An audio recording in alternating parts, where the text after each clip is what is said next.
The ship came without warning. It dropped out of faster-than-light travel just beyond Earth's moon, and its size blocked out the stars.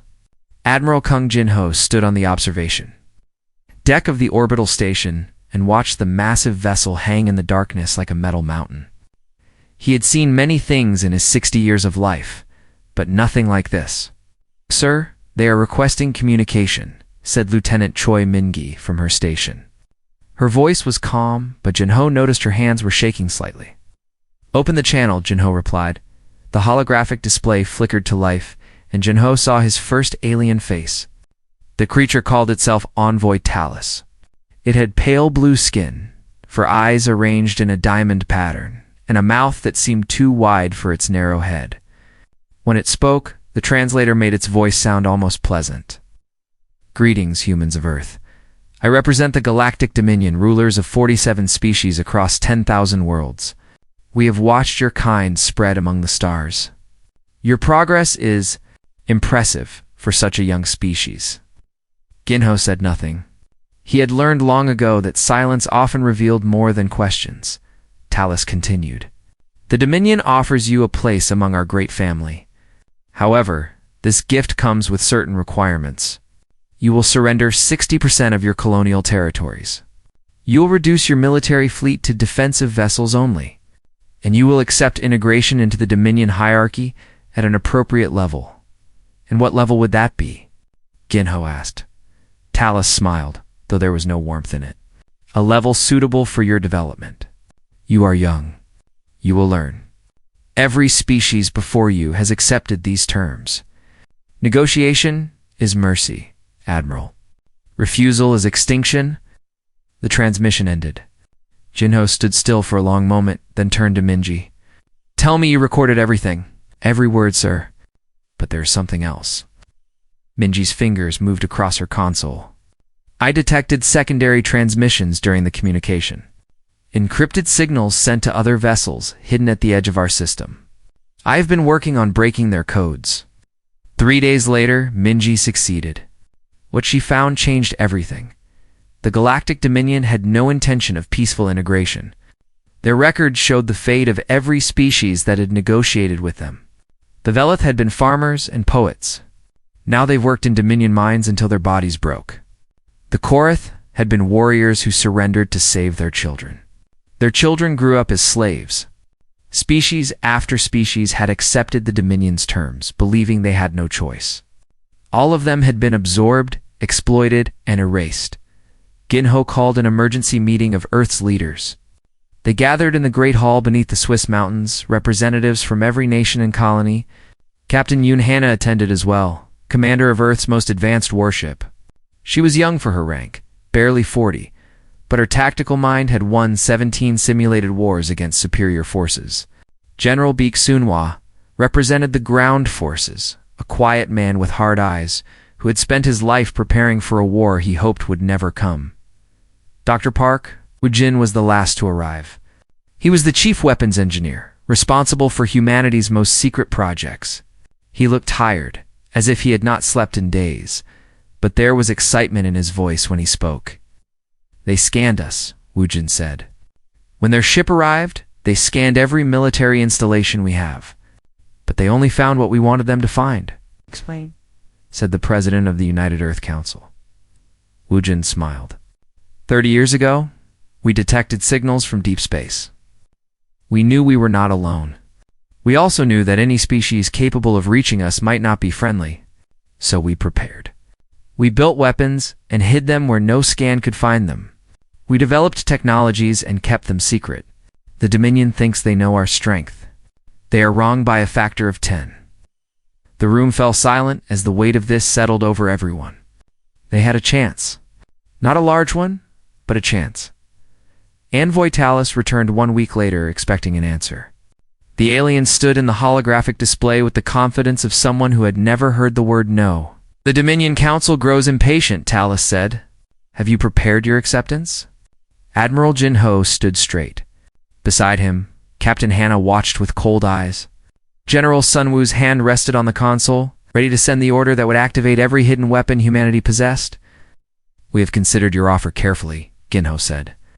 We have studied your history with other species. We have seen what integration truly means. For the first time, something like uncertainty crossed Talus's face. You would be wise to, we decline, Ginho interrupted. His voice was steady and final. We decline to negotiate. We decline to surrender our colonies, our ships, or our freedom. We decline to become slaves wearing the mask of partners. Talus's 4 eyes widened. You cannot be serious. No species is ever? Then we will be the first. Ginho took a step closer to the display. Go back to your Dominion Council. Tell them that Earth's answer is no. Tell them that if they come for our people, they will learn why humanity survived ice ages, plagues and wars that should have destroyed us. We are not like the others you have conquered. We do not surrender. We do not break. And we do not forgive those who threaten our children. The transmission ended in the Great Council Chamber of the Galactic Dominion. High Arbiter Velos watched the recording in stunned silence. Around him, representatives of 47 species whispered in confusion and disbelief. They refused, Velos said, as if saying the words would make them less strange. They actually refused. Warlord Dren stepped forward. He was massive, covered in natural armor, bred for conquest across 100 worlds. Then we destroy them. It will take 3 days, perhaps 4. They are one species with 12 worlds. We have crushed greater civilizations before breakfast. Velos nodded slowly. Assemble the fleet. Show these humans the price of defiance. But deep in his ancient mind, a small voice whispered something he had not felt in centuries. It whispered that, perhaps just perhaps, they had made a terrible mistake. On Earth. Admiral Ginho watched the stars through his window. Somewhere out there, an armada was gathering. War was coming. He was afraid, but he was also ready. Let them come, he said softly. Let them come and learn. The Dominion Armada gathered at the edge of human space like a storm waiting to break. 800 warships, each one larger than anything humanity had ever built. Warlord Dren stood on the bridge of his flagship, the Eternal Conquest, and felt the familiar thrill of coming victory. He had crushed rebellions on 30 worlds. He had burned cities and broken armies. These humans would be no different.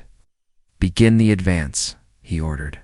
Broadcast the standard surrender demand on all frequencies. Let them see what comes for them. Across human space, the message arrived like thunder. Screens flickered with images of the massive fleet, accompanied by a simple ultimatum: surrender now or face total destruction. On 100 worlds, humans looked up at the stars and felt their hearts grow cold. But they did not surrender. In the command center of the orbital station, Admiral Kung Jin-ho watched the fleet approach. His officers were tense, their faces pale with fear. Only Captain Yunhana seemed calm, her eyes fixed on the tactical display like a hunter watching prey. They are following the standard approach route, Hannah said, just as we predicted. Their supply convoy is traveling through the Varus corridor, 12 hours behind the main fleet. How many ships guard it? Jin-ho asked. 40. They expect no resistance that far from the front lines. Jin-ho nodded. Then that is where we strike first. Send the word to the Shadow Fleet. The Shadow Fleet was humanity's greatest secret. 50 stealth frigates, each one invisible to Dominion sensors, had been hiding in the darkness of space for weeks. Their crews had trained for this moment their entire lives. When the order came, they moved like ghosts through the void. Commander No Taiho led the strike. He was a small man with quick hands and quicker thoughts. His ship, the Silent Knife, was the fastest of the fleet. As they approached the Dominion supply convoy, he spoke to his crew through the internal communication system. Remember your training. Fast strikes, no hesitation.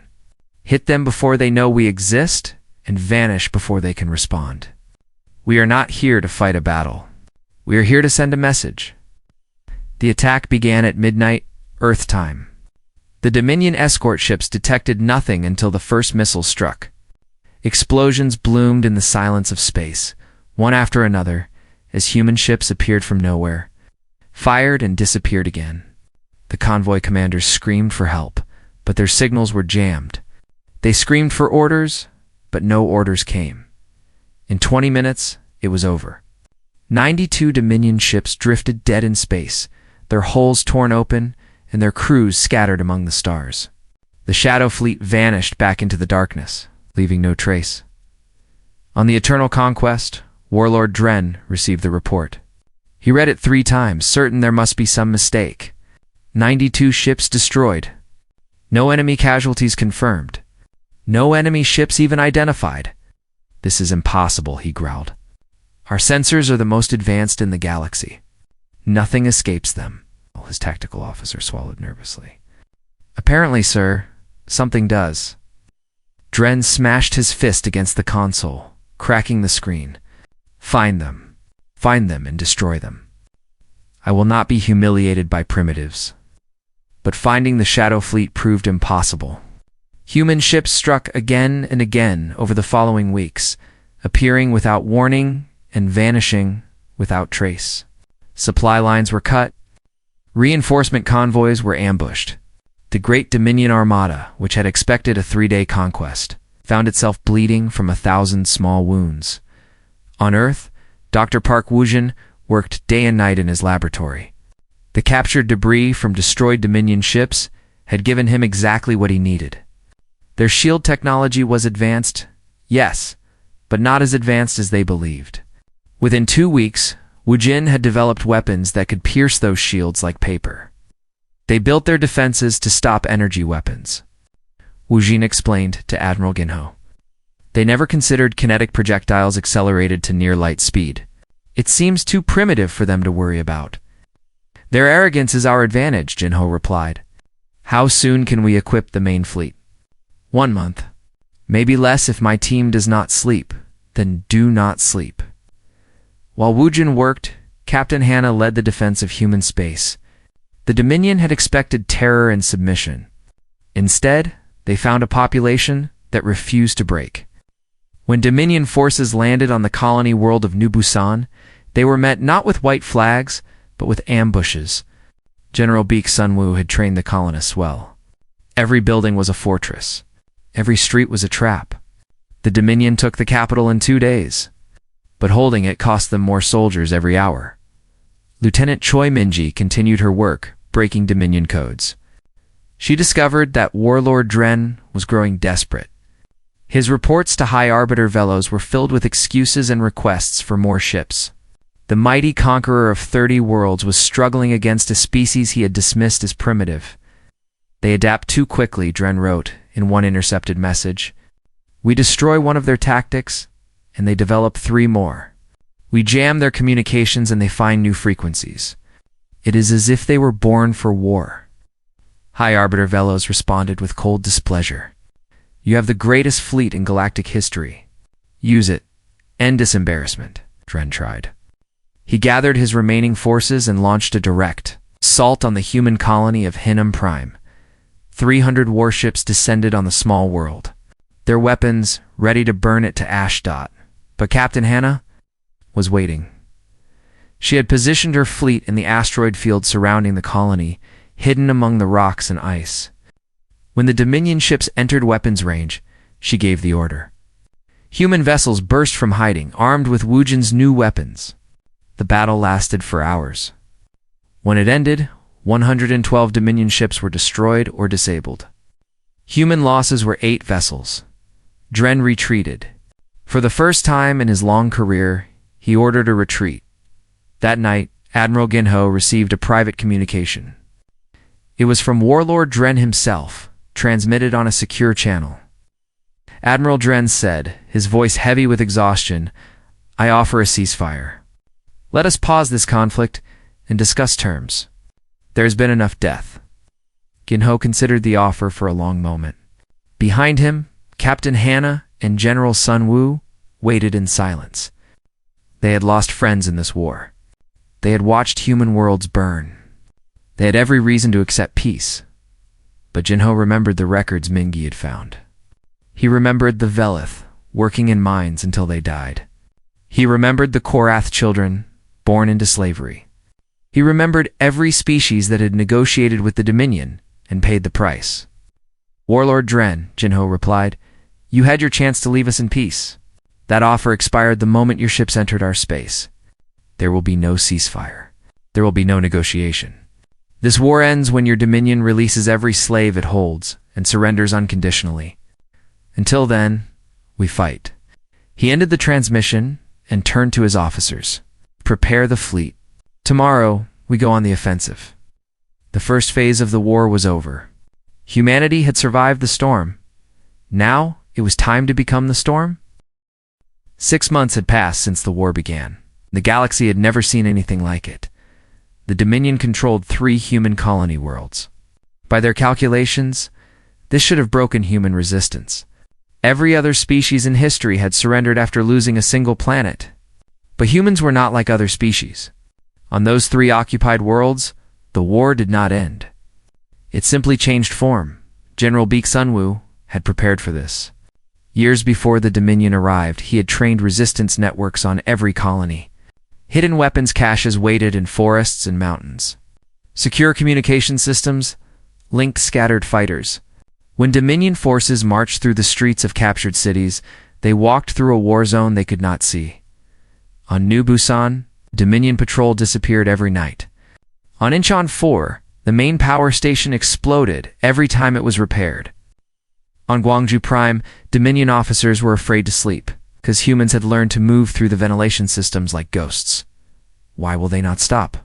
demanded Warlord Dren during a council meeting. His one-sprout armor was scratched and dented. He had been on the front lines himself, trying to crush the resistance personally. He had failed. "We have one. We hold their worlds. They should accept defeat." High Arbiter Velos watched him with ancient, calculating eyes. "They do not think like conquered people, Warlord.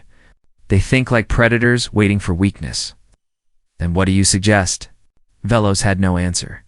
In 10,000 years of Dominion rule, no species had resisted like this. Other conquered peoples had wept and begged and eventually submitted. Humans wept and raged and then planned their revenge. Captain Yoon Hannah had become the most feared name in Dominion space. Her ship, the Defiance, appeared wherever the enemy least expected. She struck at supply depots and communication stations. She ambushed reinforcement fleets. She rescued prisoners from Dominion transport ships. Her tactics were unpredictable. Her attacks were devastating, and she never ever gave up 1 month into her campaign. Hannah led a raid on the Dominion's 3rd Fleet while it was refueling in the Kirin Nebula. The nebula's radiation made sensors unreliable, which is why the Dominion believed it was safe.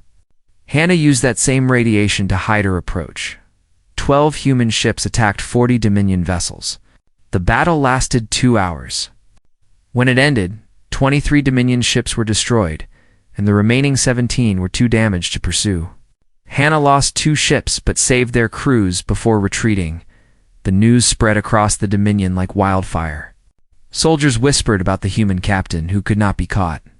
Officers refused assignments that might put them in her path. The name Defiance became a curse word in a dozen alien languages. Lieutenant Choi Minji continued her work in the shadows. She had cracked the Dominion's secure military network, which they believed was unbreakable. Every order, every strategy, every secret passed through her hands before reaching human commanders. She fed false intelligence to the enemy, leading them into traps and away from real targets. Her greatest success came when she discovered Warlord Dren's plan to reinforce the occupied worlds. She altered the navigation data in his fleet's computers, sending 200 ships into an asteroid field at high speed. 47 ships were destroyed before the survivors realized what had happened. Dren raged. He executed officers. He demanded better security. But the leaks continued. And he never discovered how Dr. Park Woojin worked without rest in his laboratory, surrounded by captured Dominion technology. His team had reverse-engineered their shield generators in 3 months. Dominion scientists had needed 2 centuries to develop the same technology. "How is this possible?" asked a captured Dominion engineer, watching human scientists work. "We are the masters of technology. You are primitives." Woojin smiled. "We are not primitives. We are survivors.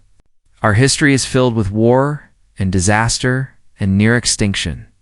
We learned to adapt quickly because those who adapted slowly died. Your dominion has ruled unchallenged for 10,000 years. You have forgotten what it means to struggle." The engineer had no response. As the months passed, cracks began appearing in the dominion itself. Representatives of conquered species watched the war with growing hope. If humans could resist, perhaps others could too. Secret messages passed between slave worlds, speaking of rebellion and freedom. High Arbiter Velo sensed the danger. "This war is costing us more than ships and soldiers," he warned the council. "It is costing us control. If we do not crush these humans soon, others will follow their example." "Then give me more ships," Dren demanded. "Give me the full might of the Dominion." Velos hesitated. Sending more ships to the human front would leave other regions undefended.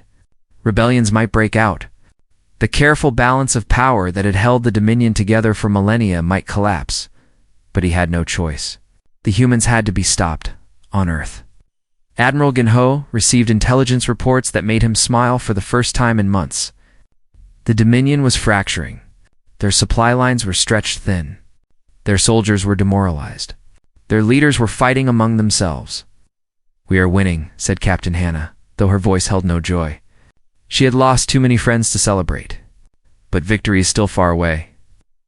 "Then we push harder," said General Sunwoo. His ground forces had liberated a hidden camp on New Busan just yesterday, freeing 300 prisoners. The rescued colonists had wept in his arms, and he had made them a silent promise. No more of his people would suffer in chains. "We push until they break." Jinho nodded. He looked at the star maps showing human space and Dominion territory. Once, the enemy had seemed infinite, their power absolute. Now, he could see their weaknesses. Now he could see a path to victory. "Lieutenant Minji," he said, "I need you to find something for me." "Anything, sir?" "The Dominion must have a contingency plan. A final weapon for use against species that resist too strongly. Find it." Minji's fingers moved across her console. It took her 3 weeks, but she found it. Hidden in the deepest layers of Dominion security was a reference to something called the Void Hammer, a weapon capable of destroying entire planets, a last resort against defiance. Jinho stared at the data with cold eyes. "Where is it?" "In the Vero system, sir." "Deep in Dominion territory? Heavily guarded? Then that is our target." Ginho stood and faced his officers. "We did not start this war. We did not ask for this fight. But we will end it. We will destroy that weapon. We will break the Dominion's power, and we will free every species they have enslaved." He paused, letting the weight of his words settle over them. "Prepare the fleet. We are going on the offensive, not to defend our homes, but to bring this war to their doorstep." Outside the window, the stars burned cold and distant. Among them, somewhere, the enemy was waiting. They would not wait much longer. 1 year into the war, Admiral Kung Jinho received a message that changed everything. It came through an encrypted channel that even Lieutenant Minji had not known existed. The sender was a species called the Velith, one of the first to be conquered by the Dominion thousands of years ago. The representative spoke in a trembling voice, as if afraid to hope. "We have watched your war, humans. We have seen you do what no species has done before. We wish to help. We have intelligence about Dominion positions, about their weaknesses, about their supply routes. We give this freely, asking only one thing in return." "Oh, what do you ask?" Jinho replied. "When you win this war, remember us. Remember all the species trapped beneath Dominion rule. Set us free." Jinho felt something tighten in his chest. This war had started as a fight for human survival. Now, it was becoming something larger. "You have my word. When the Dominion falls, every chain falls with it." The Velith were only the first. Over the following weeks, more species reached out in secret. The Korath, whose warriors had been forced to fight as Dominion soldiers, offered to sabotage their ships from within. The Mirren, skilled healers enslaved to tend wounded Dominion officers, offered to gather intelligence from hospital wards. Even some Dominion species, tired of endless war and the cruelty of their masters, began providing information. High Arbiter Velos sensed the ground shifting beneath him. His council was divided. His allies were uncertain. His enemies were growing bolder, or losing control, warned one of his advisors. The humans have shown the galaxy that we can be defied. If we do not win this war decisively, the Dominion will collapse from within. Then we must win, Velos replied. Whatever the cost, but the cost was already too high. Warlord Dren's forces were exhausted and demoralized. Replacements arrived poorly trained and terrified. The name Yoon Hannah echoed through Dominion ranks like a ghost story, and soldiers refused to serve on ships assigned to fight her. Captain. Hannah had no interest in mercy. She launched Operation Silent Dawn on the anniversary of the war's beginning.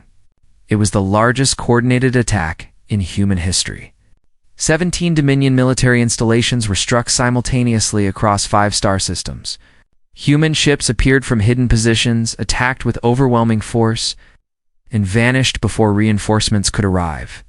The installations were not randomly chosen. Each one was a key point in the Dominion's logistics network. Fuel depots, communication hubs, repair stations. Without them, the Dominion's ability to wage war crumbled. Warlord Dren watched the reports come in with hollow eyes. 17 targets destroyed. Human losses minimal. His fleet was trapped, unable to move or fight effectively. Request reinforcements from the core worlds, he ordered. His communications officer hesitated. Sir, the core worlds have refused. They say the threat to their own security is too great. They cannot spare ships. Dren laughed bitterly. The Dominion, which had conquered half the galaxy, was now too afraid to defend itself. Then we hold position. We wait for something to change. But nothing. Changed in his favor, General Baek Sunwoo launched the liberation of the occupied human colonies.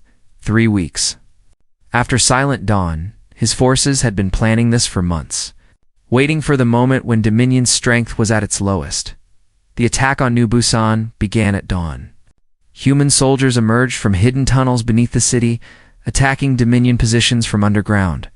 At the same time, shuttles carrying additional troops descended from orbit, landing behind enemy lines. The Dominion garrison, already weakened by months of resistance attacks, collapsed within hours. General Sunwoo walked through the liberated streets as colonists emerged from hiding.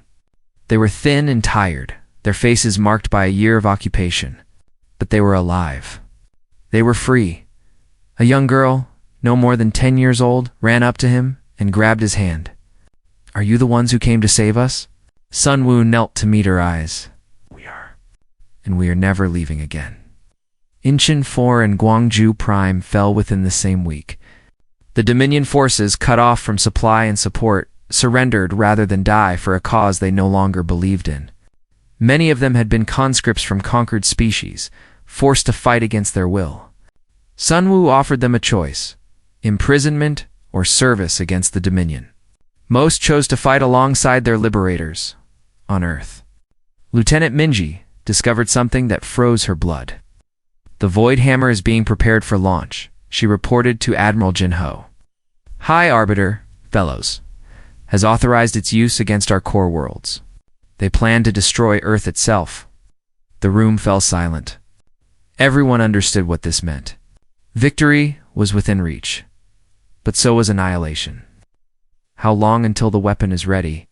Gino asked. 2 weeks. Perhaps less. Ginho looked at Captain Hannah. Can you reach the Vero system in time? Hannah studied the star charts. The Vero system was deep in enemy territory, surrounded by defensive fleets and orbital weapons. A direct assault would be suicide. Not with a fleet, she said slowly. But with a small strike team, using captured Dominion codes and the new stealth technology Woojin developed. Yes, it is possible. Dr. Park Woojin stepped forward. I should go. The Void Hammer is based on technology I have studied. I know how to destroy it. It is a suicide mission, Ginho warned. Woojin smiled sadly. Perhaps. But if we fail, everyone dies anyway. I would rather die fighting than waiting, Ginho wanted to argue. He wanted to find another way. But time had run out. You will have whatever you need, he said finally. Ships, soldiers, codes, everything. Captain Hannah will lead the strike team. You will destroy that weapon. Hannah nodded. And while we are doing that, Jinho turned to the star map. The Dominion capital world hung at its center, the seat of power for a civilization that had enslaved the galaxy for 10,000 years. I will lead the main fleet against their capital. If we strike hard enough, fast enough, we can end this war before the Void Hammer ever launches. It was a desperate plan. 2 impossible missions, launched simultaneously, with everything depending on both succeeding. If either failed, humanity would be destroyed, but desperate plans were all they had left. General Sunwoo placed his hand on Ginho's shoulder. We have come too far to fail now. The galaxy is watching. They are waiting to see if freedom is possible. Jinho nodded. Then let us show them. That night, the United Earth Fleet began its final preparations. Ships were loaded with weapons and soldiers.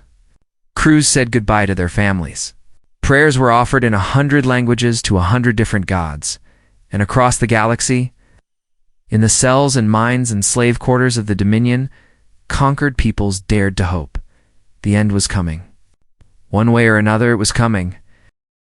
The final battle for the galaxy began in silence.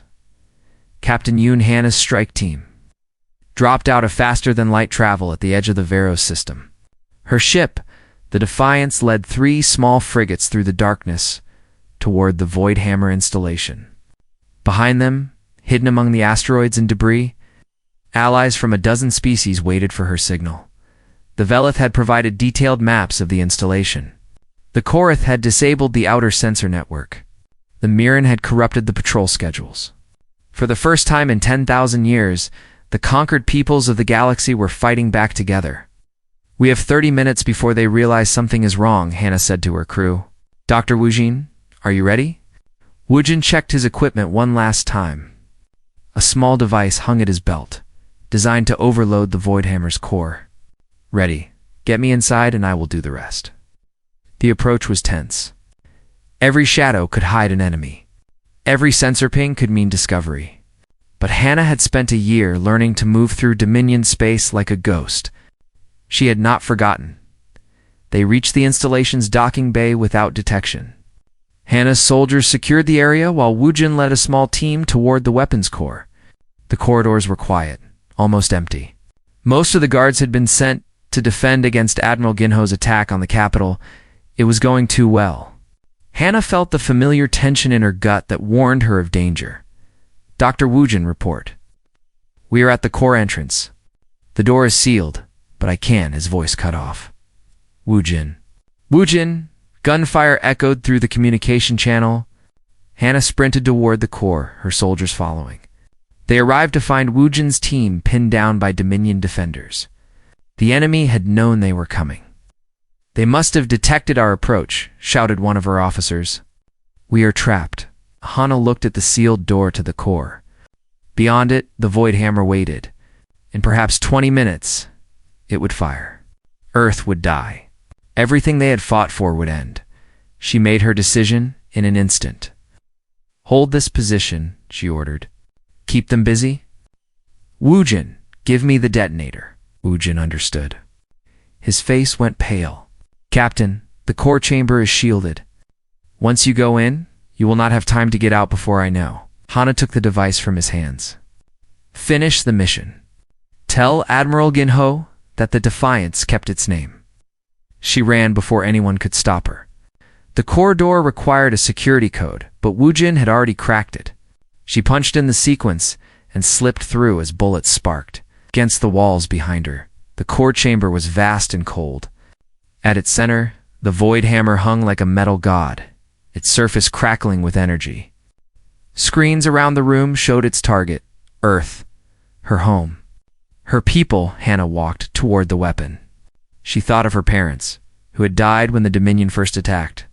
She thought of Admiral Ginho, who had trusted her with this mission. She thought of every human who had refused to surrender, refused to break, refused to let tyranny win. She placed the detonator at the weapons base and activated it. The explosion was silent in the vacuum of space. but the shockwave tore through the installation. Captain Yoon Hana died instantly without pain. The Void Hammer died with her. Its threat ended forever. On the Defiance, Dr. Wujin watched the core explode. He felt tears running down his face. She did it. She saved us all. The news reached Admiral Gin Ho as his fleet engaged the Dominion forces above the capital world. For a moment, he could not speak. Hannah had been more than an officer to him. She had been the best of them. But there was no time for grief. The battle was still raging.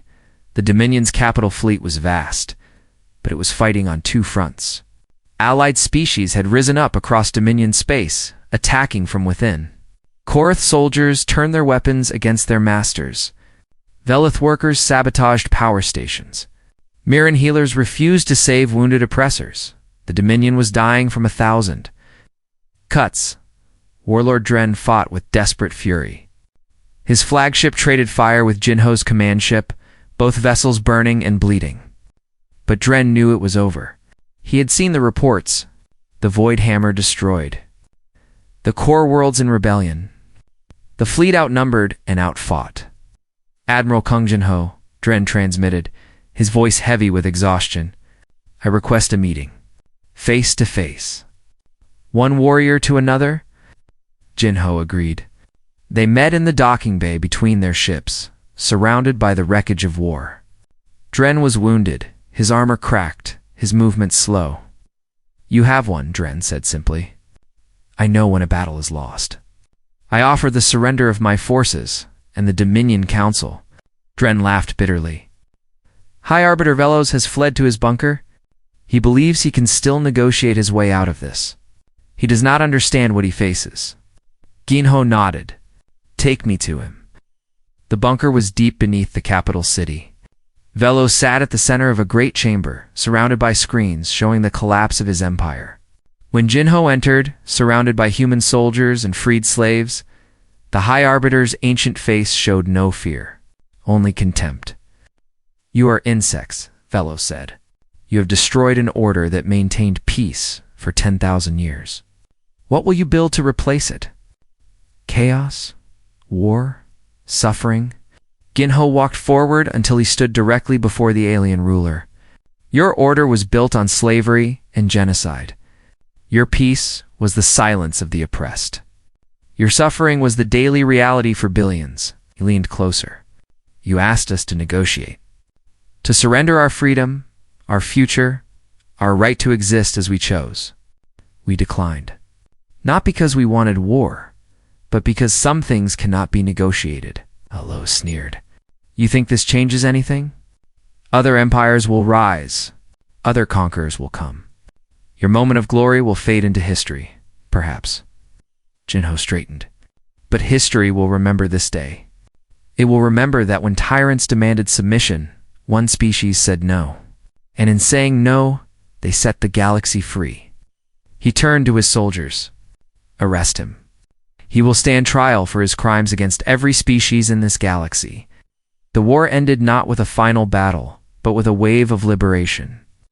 Across Dominion space, slaves threw off their chains. Soldiers laid down their weapons. Governors surrendered to avoid the anger of the peoples they had oppressed. On Earth, celebrations erupted in every city. But Admiral Ginho did not celebrate. He stood at the memorial wall, looking at the names of those who had died. Captain Yoon Hana, thousands of soldiers, millions of colonists. The price of freedom had been terrible. General Baek Sunwoo found him there as the sun rose. The Galactic Union Council is forming. Representatives from 30 species have already arrived. They want you to speak at the inaugural session. Ginho was silent for a long moment. What do they want me to say? Whatever you wish. You are a hero to them now. The man who broke the Dominion. Ginho shook his head. I am no hero. I am just a man who refused to kneel. He looked at Hannah's name on the wall. She was the hero, Wujin. All the soldiers who died so others could live. They are the heroes. That evening, he stood before the gathered representatives of a new galactic order. Humans, Velith, Korath, Mirren, and dozens of other species watched as he walked to the podium. 1 year ago, he began, we were given a choice: submit or die. We chose neither. We chose to fight. Not because we wanted war, but because we knew that freedom cannot be negotiated. It can only be defended. He looked across the crowd of alien faces, many of them scarred by generations of oppression. The Dominion believed that strength came from control, from forcing others to obey. They were wrong. True strength comes from standing together, from helping those who cannot help themselves, from building something worth protecting. He paused, letting his words settle. We are not here to create a new empire. We are here to create something better. A union of equals. A galaxy where no species will ever be enslaved again. Where every world has the right to choose its own future. The chamber erupted in applause that shook the walls that night. As stars filled the sky, Admiral Kong Jin-ho walked alone through the garden of the Union Council building. A young girl from the Velith delegation found him there, her eyes wide with wonder. Is it true? She asked. Are we really free? Jin-ho knelt to meet her eyes. Yes, you are free, and you always will be. She hugged him then, this small alien child who had never known anything but chains. And Jin-ho held her and wept. For all those who had died to make this moment possible, the galaxy had learned a lesson it would never forget. When humans declined to negotiate, they did not do it out of pride or arrogance.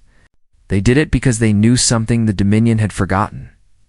Some things are worth fighting for. Some things are worth dying for, and freedom is always worth both.